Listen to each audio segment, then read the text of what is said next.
اعلی حضرت مفتی اعظم حجت الاسلام بریلی تجھے سلام۔ السلام علیکم ورحمۃ اللہ تعالی وبرکاتہ۔ مرکز اہل سنت جامعہ رضویہ منظر اسلام کے یوٹیوب چینل ہم سبق درس نظامی میں آپ کا خیر مقدم ہے۔ پیارے بچوں، جنہوں نے ہمارے چینل کو اب تک سبسکرائب نہیں کیا ہے وہ ضرور سبسکرائب کر لیں اور بیل آئیکن بھی دبا دیں تاکہ ہر ایک ویڈیو کی نوٹیفیکیشن اپلوڈ کرتے ہی آپ تک پہنچ جائے، اور اپنے ساتھیوں سے بھی شیئر کریں۔ بات پسند آئے تو لائک بھی کریں اور اپنے قلبی تأثر کو کمنٹ کر کے ضرور بتائیں۔ اب آپ کے سامنے جامعہ رضویہ منظر اسلام کے ایک اہم اور ماہر استاد حضرت مولانا مفتی محمد ابراہیم صاحب قبلہ ہدایہ کا درس دیں گے۔ آپ ان کی گفتگو کو بغور سماعت فرمائیں۔ بسم اللہ الرحمن الرحیم۔ وقد جرى علی الموعد فی مبدأ بدایت المبتدی ان اشرحها بتوفیق اللہ تعالی شرحا ارسمه بکفایت المنتہی فشرعت فیہ۔ یہ بات آپ کو بتائی جا چکی ہے کہ امام مصنف ہدایہ نے یہ بات خود تحریر فرمائی ہے۔ وہ کہتے ہیں کہ مجھے اس بات کا اندازہ تھا کہ فقہ میں کوئی ایسی کتاب ہونا چاہیے جو عبارت کے اعتبار سے مختصر ہو اور اس میں احکام و مسائل کے اعتبار سے ہر قسم کے مسائل ذکر کیے گئے ہوں۔ فرماتے ہیں کہ میں نے امام قدوری کی مختصر القدوری کو پایا اور جامع صغیر کو دیکھا، تو میں نے ان دونوں کے اعتبار سے ایک کتاب کو ترتیب دیا جس کا نام میں نے بدایت المبتدی رکھا، بدایت المبتدی۔ اور بدایت المبتدی کے دیباچے میں ابتدا میں ہی مصنف نے یہ وعدہ فرمایا تھا کہ اگر اللہ رب العزت کی توفیق شامل حال رہی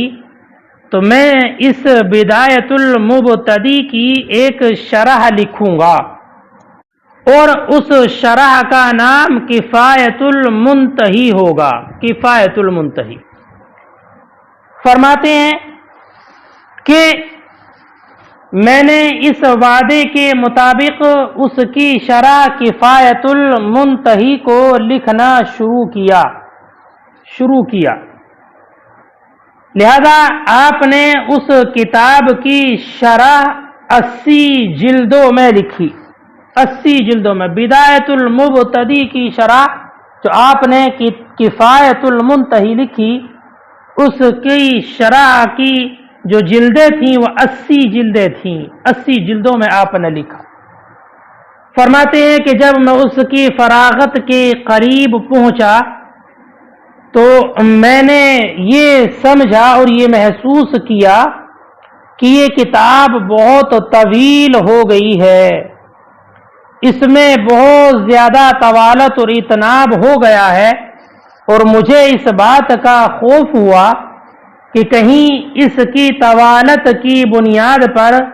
اصل کتاب کو ہی ترک نہ کر دیا جائے، اصل کتاب کو ترک نہ کر دیا جائے، چونکہ اتنی ضخیم اور طویل کتاب کو پڑھنے والے بہت ہی کم لوگ ہوں گے، اور اس کی طوالت کی بنیاد پر وہ اس کو ترک کر دیں گے۔ اس لیے پھر میں نے ارادہ کیا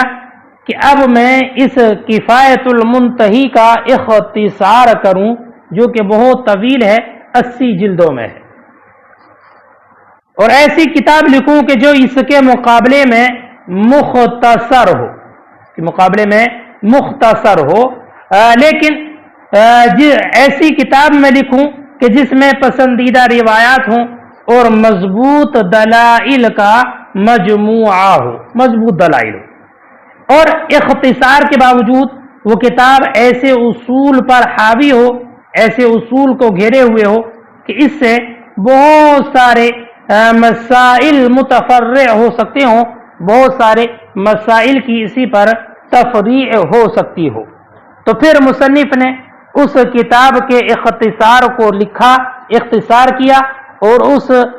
کتاب کا نام جو اختصار کیا اس کا نام ہدایہ رکھا۔ جو ہم اور آپ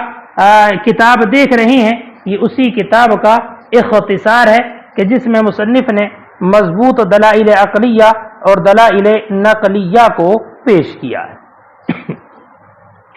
فرماتے ہیں وقد جرى علی الموعد فی مبتع بدایت المبتدی، اور مجھ پر یہ وعدہ گزر چکا ہے بدایت المبتدی کے ابتدا میں، یعنی اس کے دیباچے میں، کیا ان اشرحها بتوفیق اللہ تعالی شرحا، کہ میں اللہ رب العزت کی توفیق سے اس کی شرح کر دوں۔ اس کی شرح بدایت المبتدی کی شرح جو مصنف نے امام قدوری کے مختصر قدوری اور جامع صغیر کی عبارتوں کے اعتبار سے ترتیب دی تھی۔ فرماتے ہیں اور میں اس کا نام رکھوں کفایت المنتہی، فشرعت فیہ، تو میں اس میں شروع ہوا، والبعد یسوغ بعض المساغ، اور فرماتے ہیں کہ وعدے میں گنجائش ہوتی ہے۔ یہ جملہ بیان فرمایا کہ میں نے بدایت المبتدی کے ابتدا میں اگرچہ اس کی شرح لکھنے کا وعدہ کیا ہے، لیکن اگر وعدے میں تاخیر ہو جائے تو مجھے معاف رکھیں، ملامت نہ کریں، اس لیے کہ وعدے میں تو گنجائش ہوتی ہے اور اس کو پورا کرنے میں توسع رہتا ہے۔ فرماتے ہیں آگے وحین اکاد اتکئ عنہ اتکاء الفراغ، اور جب میں اس سے فراغت کے قریب پہنچا، یعنی جب میں اس کفایت المنتہی سے فارغ ہونے والا تھا،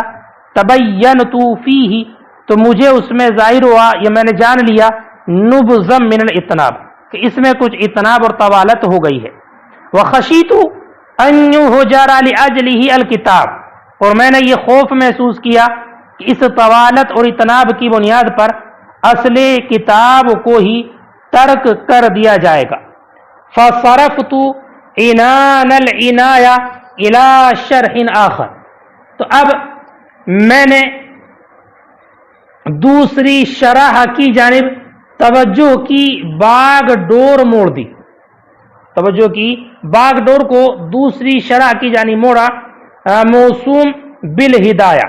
جس کا نام ہدایہ ہے۔ فرماتے ہیں اجمعوا فیہ بتوفیق اللہ تعالی بین عیون الروایہ و متون الدرایہ، جس میں اللہ رب العزت کی توفیق سے میں عمدہ روایات اور مضبوط دلائل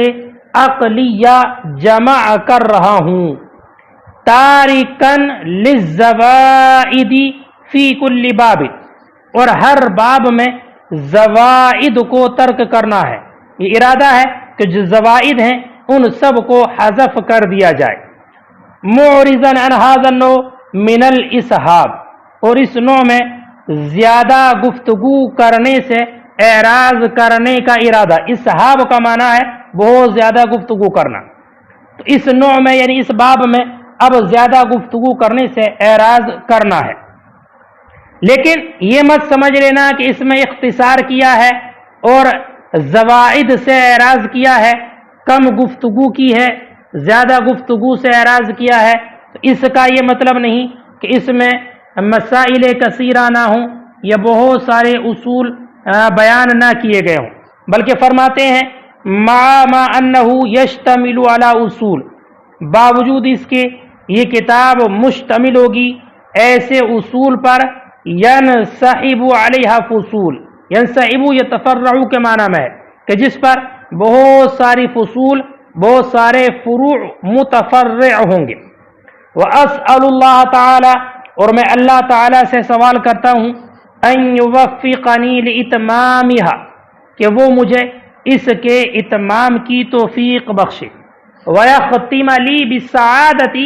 بعد اختتامها، اور میرا خاتمہ ایمان پر فرمائے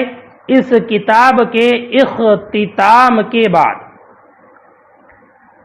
اب آگے فرماتے حتی ان من سمت ہمتہ الی مزید الوقوف، فرماتے میری جو کتاب تھی بدایت المبتدی، جو میں نے تالیف کی تھی اس کی شرح، ایک طویل شرح لکھی میں نے جس کا نام کفایت المنتہی ہے اور وہ 80 جلدوں میں ہے، اور پھر میں نے طوالت کے پیش نظر اس کا اختصار کیا جس کا نام میں نے ہدایہ رکھا ہے۔ تو اگر کوئی انسان ایسا ہے کہ جس کی ہمت یہ کرتی ہے کہ وہ اس پر خوب واقفیت حاصل کر لے، تو وہ اطول اور اکبر کتاب جو ہے کفایت المنتہی اس میں رجوع کرے۔ اور جس انسان کے پاس وقت کم ہے نا، اور وہ کم فرصتی کی بنیاد پر کتاب پڑھنا چاہتا ہے، تو وہ اس اصغر کتاب ہدایہ کا مطالعہ کر لے اور اس کو پڑھ لے۔ فرماتے حتی ان من سمت ہمتہ، یہاں تک کہ اگر کسی کی ہمت مزید واقفیت کے لیے بلند ہو، ہمتہ الی مزید الوقوف، یرغب فی الاطول الاکبر، تو وہ رغبت کرے اطول اور اکبر شرح اکبر کفایت المنتہی کی جانب۔ ومن اعجلہ الوقت، اور اگر کس کو وقت کی تنگی ہے، یقتصر علی الاصغر والاقصر، تو وہ اصغر اور اقصر کتاب ہدایہ پر اقتصار کرے۔ وللناس فیما یعشقون مذاہب، اور لوگوں کی پسند مختلف ہوتی ہے، کیا کہ لوگ جس چیز کو پسند کرتے ہیں ان کی پسند میں الگ الگ اختلاف ہوتا ہے، کہ بعض لوگ طویل کتاب کو پڑھنا پسند کرتے ہیں اور بعض اختصار کو پسند کرتے ہیں۔ اب میری کتابیں دونوں طرح کی ہیں، طویل بھی ہیں اور بہت یہ اختصار والی کتاب ہدایہ بھی ہے، تو جس کی جو پسند ہو اپنی پسند کے اعتبار سے وہ پڑھ لے۔ وَلِلنَّاسِ فِيمَا يَعْشِقُونَ مذاہب، اور لوگوں کے لیے اس میں جس کو وہ پسند کرتے ہیں مذاہب ہیں، ان کی پسند مختلف ہیں۔ والفن خیر کلو، اور فن تو سب کا سب خیر ہے، اس میں تو بھلائی ہے کہ جس کو جتنا پڑھا جائے اتنا ہی اس کو بھلائی اور خیر حاصل ہوگا۔ ثم سألنی بعض اخوانی ان املی علیہم المجموع الثانی،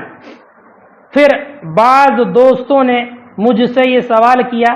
کہ میں اس مجموع ثانی ہدایہ کا املا کرا دوں۔ فافتتحتہ، تو میں اس کو شروع کرتا ہوں، مستعینا باللہ تعالی، اللہ تعالی سے مدد طلب کرتے ہوئے، فی تحریر ما اقابلہ،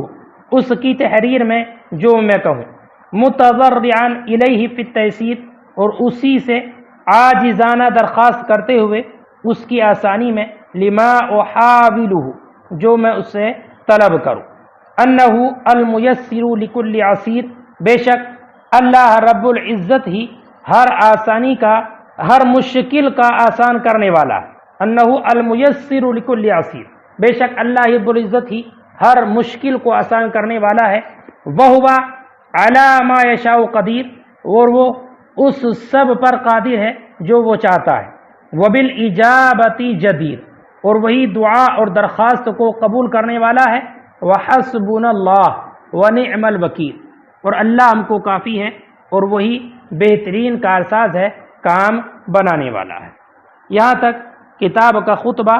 اور اس کتاب کو تالیف دینے کی وجہ مصنف نے بیان فرمائی۔ اب آگے کتاب الطہارت سے اس کتاب کے مسائل کا بیان۔